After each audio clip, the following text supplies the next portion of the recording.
Good evening friends, welcome to my channel. So जैसा कि आप स्क्रीन पे देख पा रहे हैं, आज का हमारा टॉपिक है क्लास 11th का, दैट इज प्रोड्यूसर्स इक्विलिब्रियम। तो सबसे पहले हम प्रोड्यूसर्स इक्विलिब्रियम स्टार्ट करने से पहले हमें जो फर्स्ट चीज़ है जो हमें समझनी है, that is who is a producer. Yes, producer कौन होता है? सबसे पहले प्रोड्यूसर जो है एक इकोनॉमिक एजेंट होता है जो कि अंडरटेक प्रोडक्शन करता है, production of goods and services. So आप कैसे लिख सकते हैं इसको? आप इसको डिफाइन कर सकते हैं, a producer is an economic agent who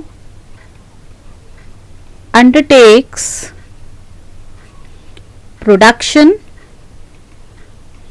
of goods and services। यानी जो गुड्स एंड सर्विसेज को प्रोड्यूस करता है, एक तरीके से इकोनॉमिक एजेंट होता है, वो ही प्रोड्यूसर होता है। प्रोड्यूसर प्रोडक्शन के लिए उसको इनपुट्स की जरूरत होती है। इनपुट्स आपके दो तरीके के होते हैं, एक आपका फैक्टर इनपुट होता है और एक आपका नॉन फैक्टर इनपुट्स होते हैं। ठीक है, बट इस चैप्टर में हमें ये समझना है कि प्रोड्यूसर्स इक्विलिब्रियम क्या होता है। इसके बारे में हम ऑलरेडी पहले भी डिस्कस कर चुके हैं कि फैक्टर इनपुट्स क्या क्या होते हैं, नॉन फैक्टर इनपुट्स क्या क्या होते हैं, रेवेन्यू क्या होता है, और मेन जो हमें समझना है कि एक प्रोड्यूसर का जो मेन एम होता है वो होता है मैक्सिमाइज प्रॉफिट। सबसे ज्यादा उसका जो मेन एम होता है वो ये होता है कि उसको अपना प्रॉफिट मैक्सिमाइज करना है। अब प्रोड्यूसर जो होता है वो इक्विलिब्रियम कहाँ पे बनाता है? सो इसको हम करते हैं, प्रोड्यूसर्स इक्विलिब्रियम का क्या मतलब होता है। So the topic is concept of producers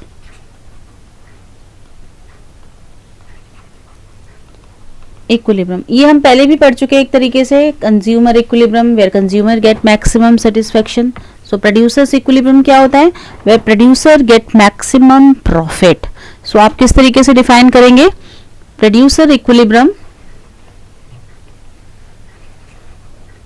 equilibrium का मतलब हो गया बैलेंस, जहां पर वो आके ना तो वो आगे जाना चाहता है ना ही वो पीछे आना चाहता है। यानी उस पॉइंट पर प्रोड्यूसर को मैक्सिमम प्रॉफिट हो रहा है, क्योंकि उसके आगे जाएगा तो उसकी कॉस्टिंग ज्यादा हो जाएगी, उसको प्रॉफिट नहीं होगा, और उससे पीछे कोई वो जाएगा नहीं, बिकॉज वहां पर उसको मैक्सिमम सेटिस्फेक्शन मिल रहा है, मैक्सिमम प्रॉफिट मिल रहा है। So producers equilibrium refers to a situation of profit maximisation. यानी कि ऐसा सिचुएशन है, ऐसी सिचुएशन है जहां पर प्रॉफिट मैक्सिमाइजेशन प्रोड्यूसर का सबसे ज्यादा होता है। ठीक है, तो एक ऐसी पोजीशन जहां पर प्रोड्यूसर को मैक्सिमम प्रॉफिट होता है, मैक्सिमम प्रॉफिट मैक्सिमाइजेशन होता है, वो हमारा प्रोड्यूसर्स इक्विलिब्रियम की कंडीशन होती है। और ये मैं आपको पहले भी बता चुकी हूँ कि प्रॉफिट इज इक्वल टू क्या होता है? Total revenue minus total cost. ये हम पहले भी पढ़ चुके हैं। अब प्रोड्यूसर इक्विलिब्रियम जो होता है उसकी कुछ कंडीशंस होती हैं। कंडीशंस क्या होती हैं इसके बारे में थोड़ा सा समझ लेते हैं कि हम कब कौन सी सिचुएशन पे कहेंगे कि प्रोड्यूसर जो है वो हमारा इक्विलिब्रियम वाली पोजीशन पे है। सो condition of producers equilibrium.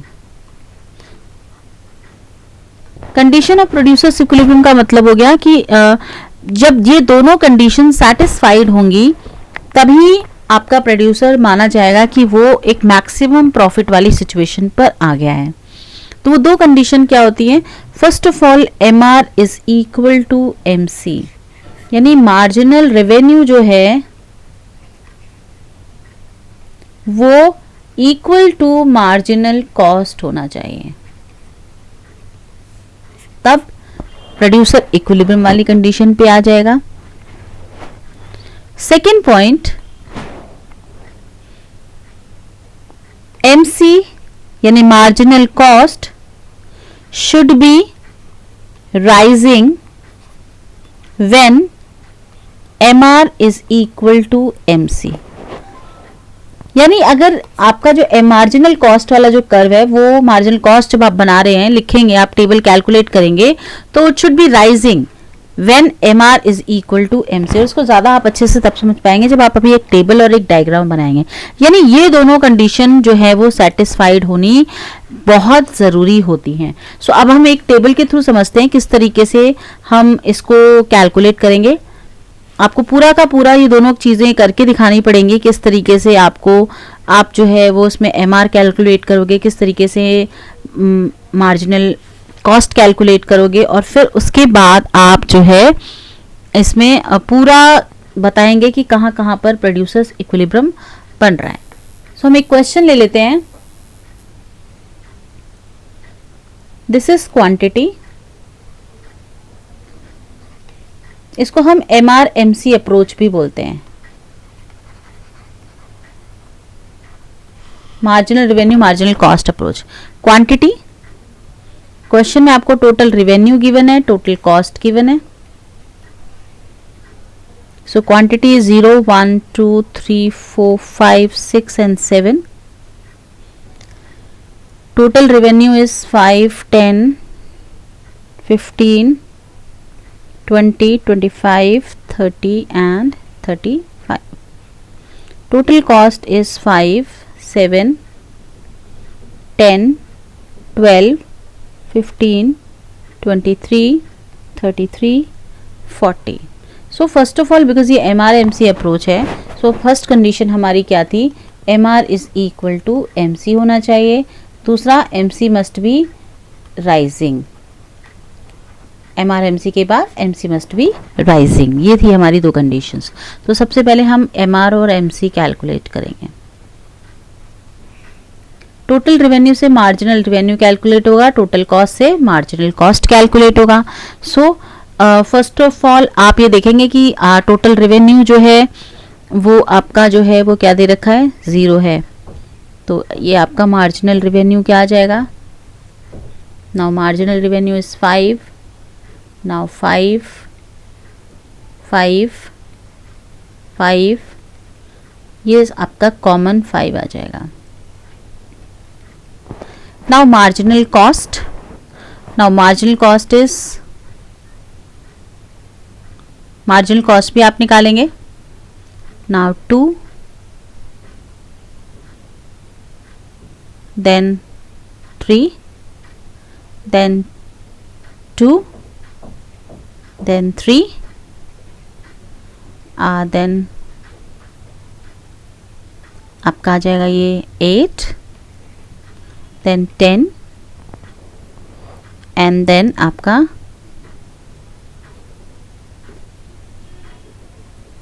7। Now check करेंगे आपका यहाँ पर कंज्यूमर्स प्रोड्यूसर्स इक्विलिब्रियम के लिए कौन कौन सी कंडीशंस बनेगी। MC is equal to MR, इस कंडीशन में तो नहीं बन रहा, but MC must be rising है। So MR is equal to MC नहीं है।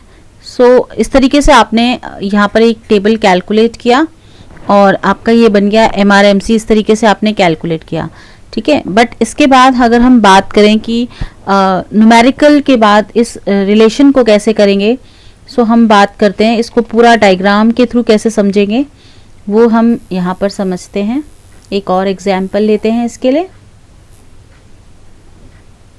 So this is quantity, this is MR, this is marginal cost. This is given 1, 2, 3, 4, 5, 6, 7, 8, 9 and 10 and marginal revenue is constant रहेगा, जैसा कि हमारे पहले question में भी था। बिकॉज वहाँ पर इक्वल नहीं आ रहा था, इसलिए मैं आपको एक दूसरा टेबल के थ्रू समझा रही हूँ। 12, 15, 12, 10, 9, 8, 7, 8, 9, 10,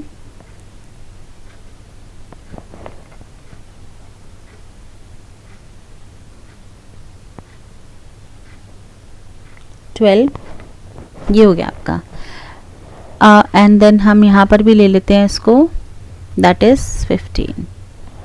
ना इक्वल, अगर क्योंकि हमारी फर्स्ट कंडीशन थी कि M C is equal to M R होना चाहिए, और सेकेंड कंडीशन थी कि M C must be rising after M C is equal to M R. This is your condition.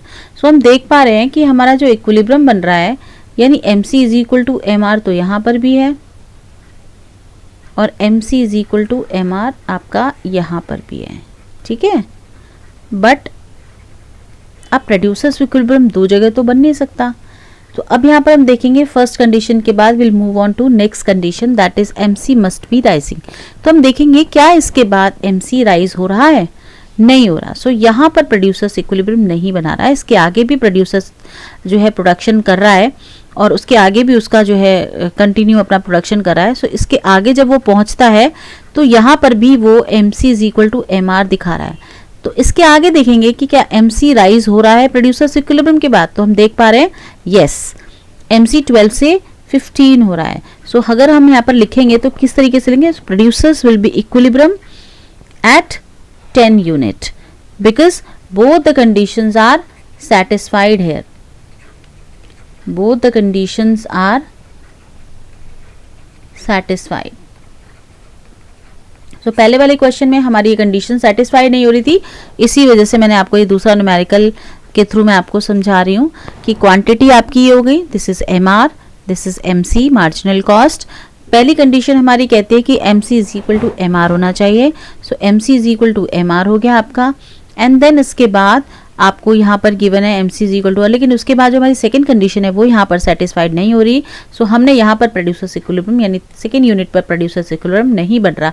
आगे फिर प्रोड्यूसर कंटिन्यू कर रहा है अपने प्रोडक्शन को, और फिर वो M C is equal to M R वाली कंडीशन आ रही है, और इसके बाद यानी आफ्टर 10 यूनिट्स एम सी जो है वो ग्रेटर हो रहा है आपका जो है equal M C is equal to M R के बाद M C must be rising भी हो रहा है। So both the condition are satisfied at 10 unit. So producer will be equilibrium at 10 unit.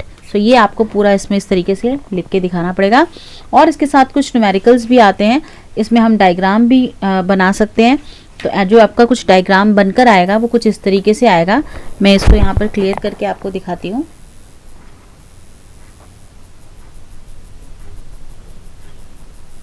तो मैं यहाँ पर इसको क्लियर कर लेती हूँ और फिर मैं आपको दिखाती हूँ डायग्राम कैसे बनाते हैं, क्योंकि दोनों ही चीज़ें हमें दिखानी है। M C is equal to M R तो क्वांटिटी ले लेंगे, और अपने वाई एक्सिस पर आप marginal revenue and marginal cost को ले लेंगे, एंड देन फिर उसके बाद उसकी हम प्लॉटिंग करेंगे।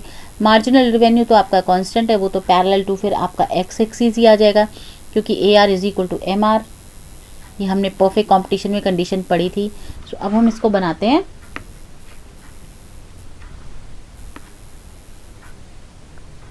सो मैंने क्या किया, ये मैंने एक्स एक्सिस लिया एंड वाई एक्सिस। सो यहाँ पर मैं रेवेन्यू ले लूँगी, चाहे वो आपका टोटल एम आर और एम सी हो गया। यहाँ पर मैंने यूनिट्स ले लिया। So this is 1 2 3 4 5 6 7 8 9 10 and 11, and यहाँ पर मैं फिर वही 1 2 3 4 5 6 7 8 9 10, थोड़ा सा और एक्सटेंड कर लेंगे, 11 12 अप टू 15 ले जाएंगे, 13 14 एंड 15। सो 12 है। सो दिस इज़ इस तरीके से तो ये आपका एम आर हो जाएगा पूरा, एंड देन आप बनाएंगे 1 पर 15, 2 पर 12, 3 पर 10, 4 पर 9, 5 पर 8,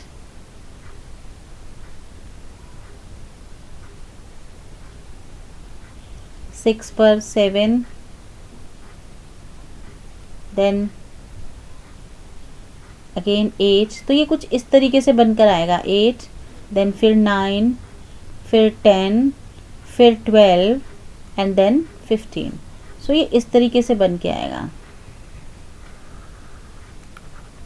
तो प्रोड्यूसर्स इक्विलिब्रियम एक पॉइंट तो यहाँ पर है, एक पॉइंट यहाँ पर है, यानी इस पॉइंट पर M C is equal to M R है, इस पॉइंट पर भी M C is equal to M R है। बट ये देखिए मार्जिनल कॉस्ट इस पॉइंट से तो फॉल हो रही है, बट हमारी सेकंड कंडीशन क्या कहती है कि M C must be rising.